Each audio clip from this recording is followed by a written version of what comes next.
Hi, my name is Adamari, and today I'm going to help you understand the literary term repetition. So, as the name repetition suggests, repetition involves the repeated use of some word, phrase, or literary element.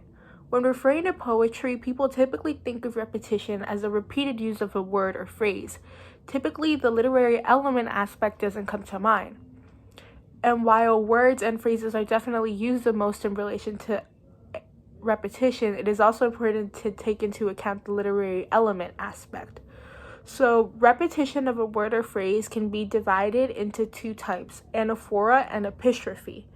Anaphora involves the repetition of a word or phrase in the beginning of a clause, while epistrophe involves the repetition of a word or phrase at the end of a clause.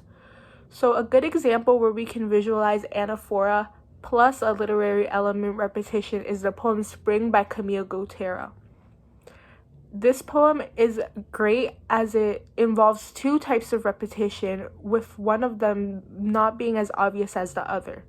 So, spring goes, when the frost on grass is replaced with sweet dew, when the fields become dotted with flowers reminding me of you, when the lonely silence becomes filled with melodies, when you feel warm air erasing bad memories, we know winter has ended.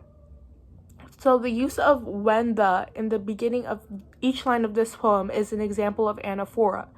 This same phrase is repeated 4 times, but we can also see another example of repetition, and this is the repeated use of imagery throughout the poem.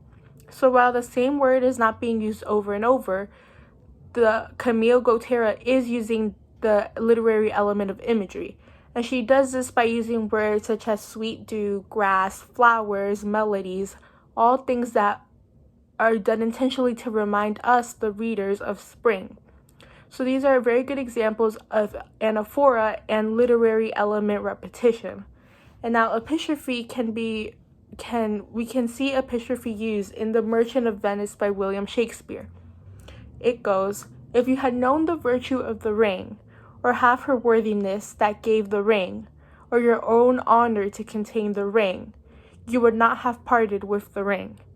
So this poem uses epistrophe because we can see the phrase, the ring, being repeated at the end of each line, and this repetition also occurs 4 times.